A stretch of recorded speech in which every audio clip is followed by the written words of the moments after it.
All right. Another one that tells us about the state of where we are as a country. Utah pastor calls for execution of rebellious young black men. Buckle up. All right, this is from BINnews.com. A Utah pastor has sparked outrage after calling for the execution of rebellious young black men during a recent episode of, I'm not even going to say the name of this podcast. Brian Sauve, a pastor at the blah, blah, blah church in Utah, argued that the U.S. government should adopt just laws from the Bible, including those that call for the death penalty for disobedient sons. Suave, I think that's how I say his name, linked Old Testament passage, specifically Deuteronomy 21, to black culture, which he described as evil, murderous, violent, and bestial. Okay, real quick. This is Ramses. This is me jumping in here. I'm going to pause from reading. I have not found one person yet who has been faithful to every single part of the Old Testament. So whenever somebody invokes anything from the Old Testament, I know out of like just out of hand that they're cherry picking something, and they're trying to cultivate a narrative that uses the Bible overall as sort of a shield for their manufactured morality, to have some sort of a defense against it. But no, the Old Testament tells you that you can't, there's all kind of weird laws. You can't have two different types of fabric in the same garment, like stuff like that. So anybody cherry picks anything, first off, it's just dismissed on its face, especially if it comes from the Old Testament only, right? All right, let me keep going. He says, quote, "They are evil, murderous, violent, bestial people. They steal, they kill, they destroy. They look like Satan in how they act," unquote, Suave said. It goes on to say, any criminal statistic that you could look at, almost pretty much without exception, they excel at them. Black culture, unquote. Suave went on to reference the Old Testament's prescription for stoning a rebellious son, equating the behavior of young black men to the disobedient sons in the Bible. Quote, "If you had a rebellious son, you have a child who's coming up into their manhood and they're rebellious. They don't listen. The father is to bring them out to the town square. This is a rebellious son. And then they stone him to death. They kill him," he said. Okay. I know that this is a racist pastor. I know that, Christianity has gone in a direction that does not really have room for all people. It really only has room for white men, and everyone else is really here to either serve or annoy them. And this is their interpretation of the Bible.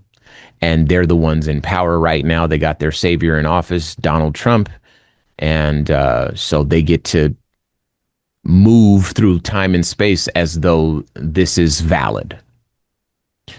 I want to say that, the point about criminal statistics that he's making, where, he's talking about violence and he's talking about, all that sort of stuff. Q and I have done enough scholarly research to know that a lot of those crimes have their roots in poverty. In other words, if the poverty were addressed, the systemic factors, the environmental factors that lead to a perpetual state of impoverished, black communities, then the supposition is that these things would no longer be as true as they are now, right? And they would be more on par with national statistics with other racial groups. We can't say for certain because we've never been able to live in that reality, but we do have examples of poor white communities and how poverty affects them, and all these criminal categories increase And we have, other communities and other countries around the world where, black people aren't artificially suppressed to the degree and in the ways that they are in this country. So the logic is there. But this is sort of what you get when right wing indoctrination looking at you, Fox News, goes unchecked for many years. This is what you get when, people hide or marry their morality to a bastardization of biblical principles. And they feel like they have a supernatural justification for whatever. This is the way that slave masters interpreted the Bible, right? So super Old Testament and super cherry picked. But the last thing I want to say is that Q and I, we did a recent episode where we were talking about criminal statistics, and these aren't tied to poverty at all. Not at all. Okay. We did an episode recently enough for you to just scroll back. You wouldn't even have to go back a page and you'd be able to find it. We were talking about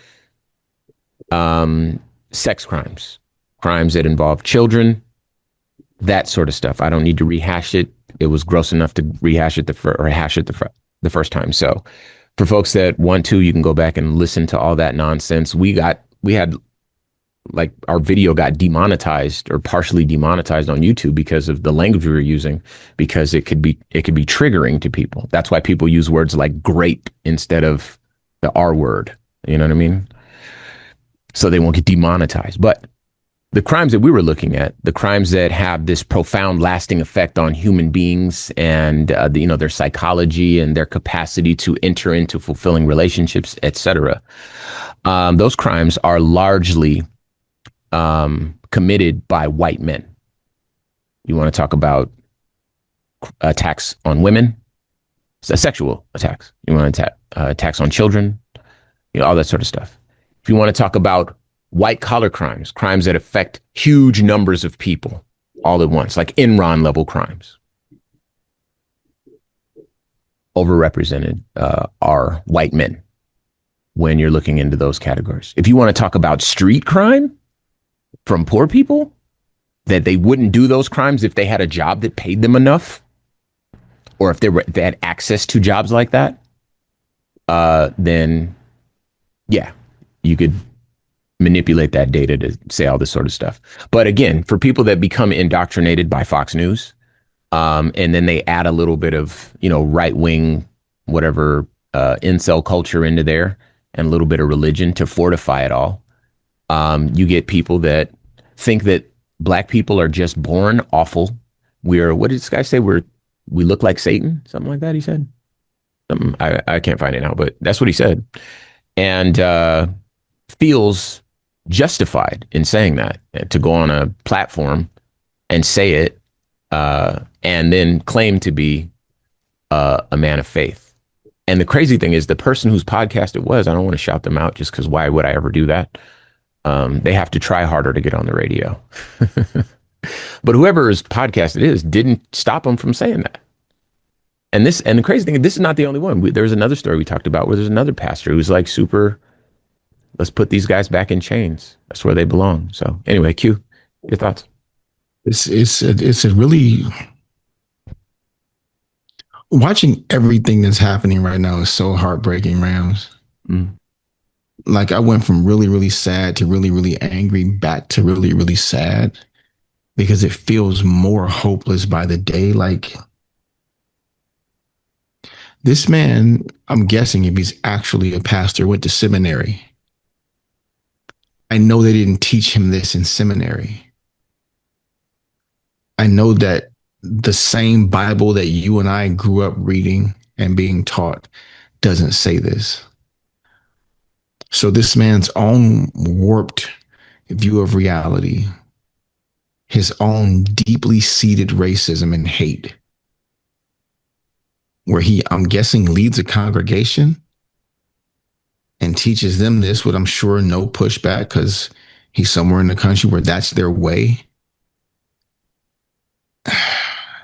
I feel less hopeful by the day, more frustrated, more angry, more sad, more heartbroken, that more and more people claiming to be followers and believers and worshipers of Jesus Christ are also some of the most mean and vile, racist, and hateful people that we've ever seen.